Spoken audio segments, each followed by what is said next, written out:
Yes, that was awesome, people. That's what I'm talking about. Now, that was a good episode. I fully enjoyed that. I pretty much don't have hardly anything bad to say about this episode. I don't think I do have anything bad to say about this episode. This is my review of the 25th anniversary special episode of Super Ninja Steel. Yes, yesterday was their 25th anniversary of the entire show ever since 1993 back with Mighty Morphin Power Rangers.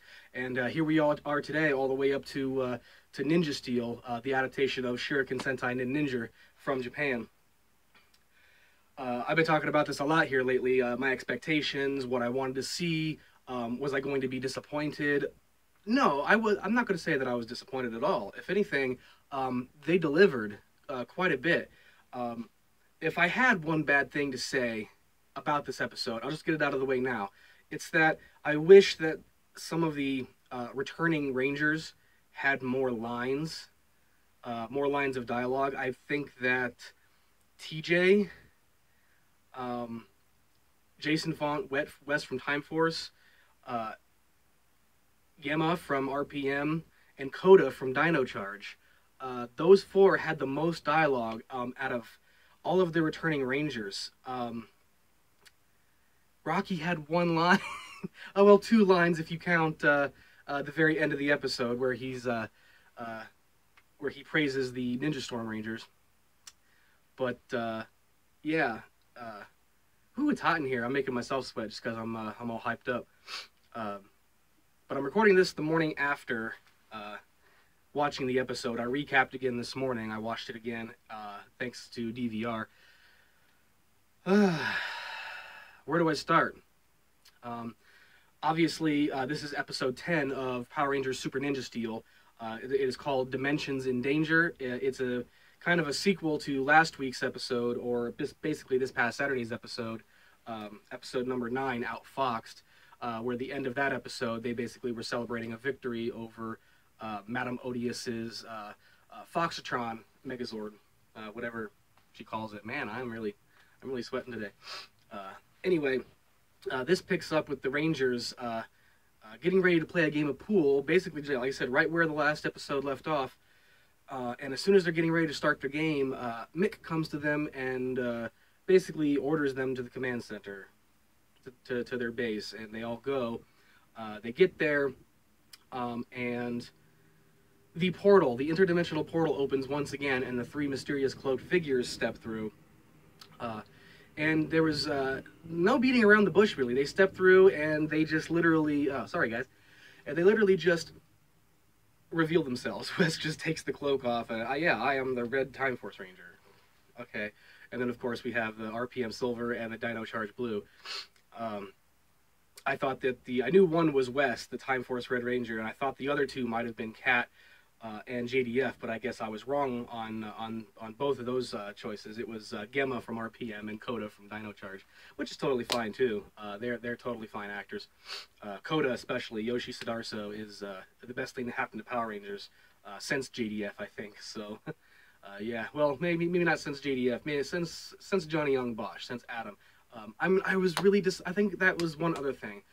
If I was disappointed about one other thing in this, other than the fact that a lot of the returning Rangers didn't have a whole lot of lines of dialogue, was I wanted to see Adam. I wanted to see Johnny Yong Bosch make a comeback again, because we haven't seen him since Operation Overdrive, Once a Ranger, Always a Ranger, two-parter episode series? Yeah, it was a two-parter, I think. So I was really disappointed. I would have liked to have seen him, but maybe he's got something else going on, and maybe he just couldn't make it. I'm sure he was invited, but for whatever reason, he must have declined it. I'm guessing. But the Rangers they had there were fine too. But getting back to the whole dialogue thing, Trent, the White Dino Thunder Ranger, he did literally only have one line of dialogue at the very end when they were saying goodbye. Aside from that, he didn't say anything. Thought that was a little bit strange. Another thing I thought was a little bit strange is TJ was there from Turbo and In Space. He was there, yet he was using his In Space Blue Ranger form when technically if JDF can use all of his past Ranger powers with a new Master Morpher, yeah, you heard that, Master Morpher, it's basically just the legacy Mighty Morphin Power Ranger Morpher that got some color changes. Instead of the inside of it, the inside lining being red, it's green, and he actually has power coins for each of his Ranger forms.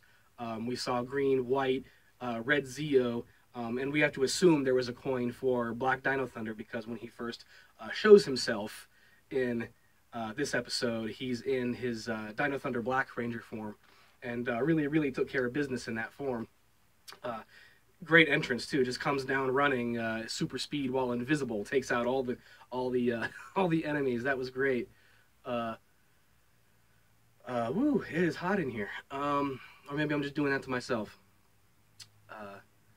But this was great. So, basically, based off the fact that Tommy now has a Master Morpher and can use coins to transform into his other Ranger powers, I kind of would have liked to have seen, say, like TJ have one too, because he was more than one Ranger. So you can kind of, just extrapolating, just from the fact that JDF has got all his past Ranger powers back after the events of Super Mega Force, you can imagine all the rest of the Rangers got their powers back too. So TJ now would basically have access to both the In-Space Blue Ranger power and the Red Ranger Turbo power, which I kind of would have preferred to see him in because that was his first Ranger form was Red Turbo. But maybe they just didn't want to confuse anybody, considering JDF was there too, and JDF also was the Red Turbo Ranger, but he ended up giving his power of the Red Turbo Ranger to TJ in Power Rangers Turbo halfway through the season, so that's totally fine. They do what they got to do. Kat didn't have a whole lot of dialogue either. She was, I'm so sorry, guys, and I'm sitting here like wiping off sweat. It's just so bloody hot in here. Studio lights and it's just 90 degrees outside, so that doesn't help. Plus, I have the door to this room closed, so the AC can't get in. I'm gonna try to sum this up and make this quick, so I don't melt on camera. Nobody wants to see that, and I don't want to have that happen to myself. So, after the big reveal that they are indeed past Rangers, they have to obviously team up and go take out Lord Draven, which sounds an awful lot like Lord Draken, if you ask me, but that's totally fine. Lord Draven is making an army of Ranger clones using the actual powers from captured past Rangers, the ones that are all featured in this episode. So basically, JDF, or Tommy, Koda, Wes, Gemma, and the rest of the Ninja Steel Rangers all have to break them out. They have to get into the lair, break them out, which they do. There's a plot where Lord Draven basically wants to break down the dimensional barriers between all of their worlds. So basically, once that happens, he can take over all dimensions at one time and be this all supreme ruler, I guess.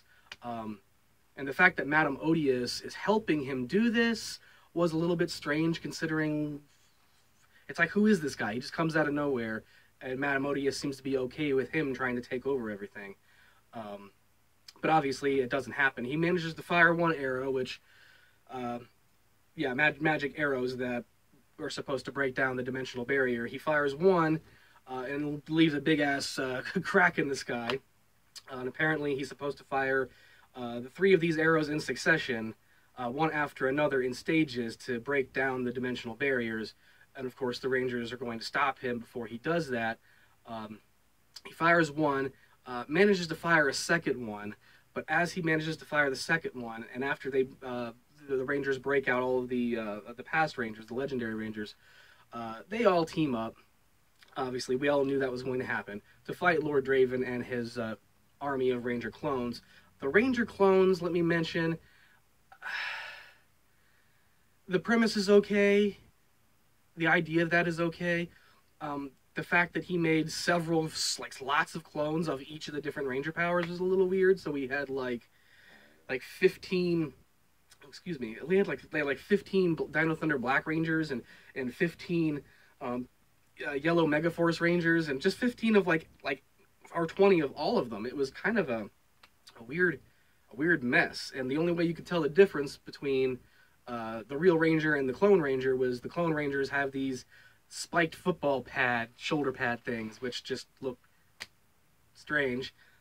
In past Ranger series, if they're doing like an evil Clone Ranger team or something, they usually just make like the neck slip a different color, like black instead of white, or they change the color of the belts, or there's something about it that's different. The whole shoulder pad spiky thing that, you know, ooh, they're evil, like it's got spikes on it. The message came across. I get that. Another problem I had with the Clone Army was that when you saw the entire army in one shot, it was CG'd. It was bad CG.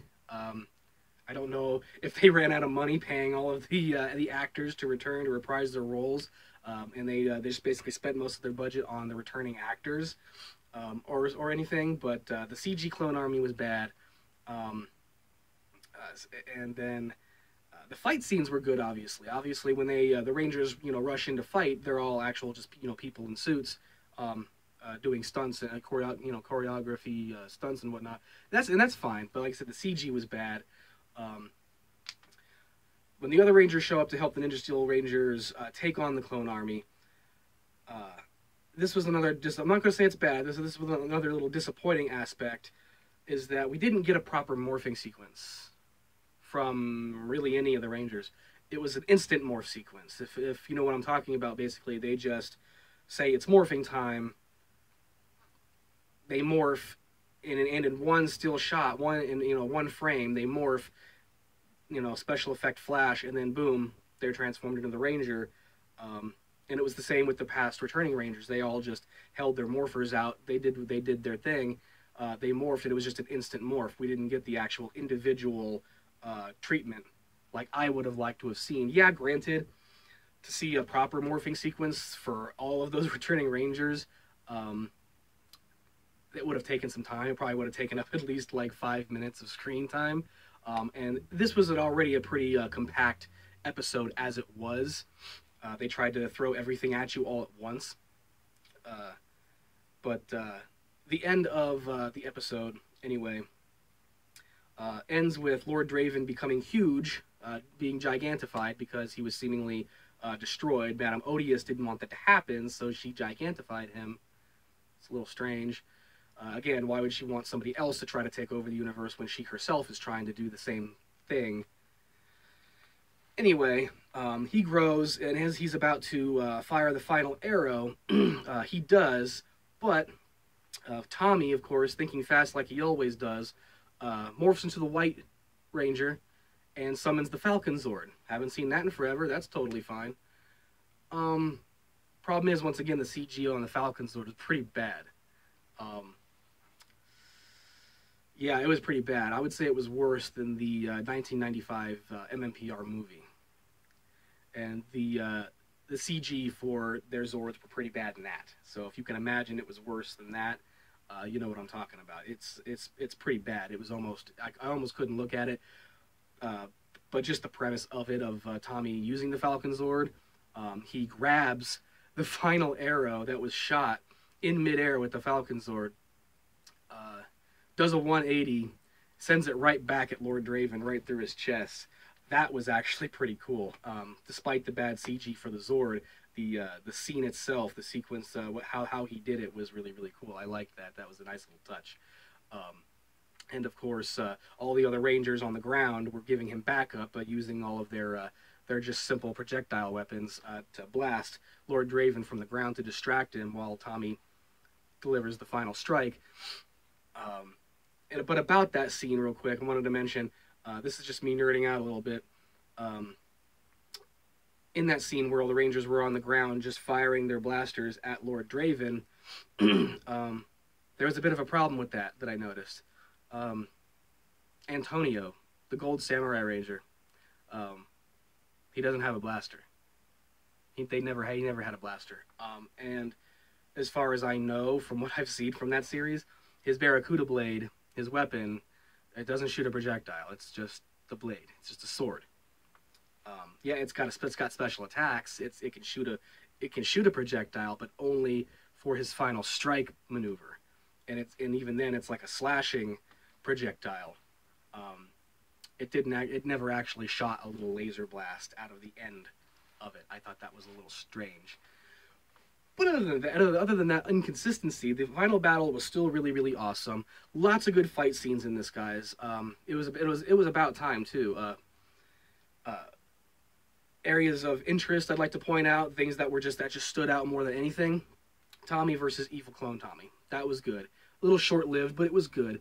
The aspect of the Master Morpher, that's really, really cool. I like that. So now I have to track down both a Red Ranger Zeo coin for my Legacy Morpher, and I have to track down somehow a Dino Thunder Black Ranger power coin. I don't even, if it even exists. I don't even think it exists yet. But I say yet because they may more than likely will make those coins for the Morphers to fit the Legacy Morphers, which would be awesome. Like I said, I'd like to collect those. That would be a great thing to have. Like I said, I've already got the Green Ranger Legacy Morpher. It comes with the Green Ranger and the White Ranger coin, so that was to be expected to come with that. But yeah, I want to find those other coins. That'd be really, really cool. I've seen a Zeo coin on eBay, but it's not quite like the one we saw on the show. It just doesn't have a big star in the middle of the coin. It actually has a little star, and then the rest of the geometrical shapes representing the other Zeo Rangers from Power Ranger Zeo. That's fine too. If that's the only one I can find, I'll take it for now. It's still relatively the same, I suppose. But yeah, the Tommy versus Tommy, the Master Morpher, and the end battle sequence were the three main highlights of this whole thing. It was a little bit hard watching Tommy play an evil character because in my mind, his evil role is over with. He shouldn't be evil. He's good. In this, they even hint at the fact that he's married.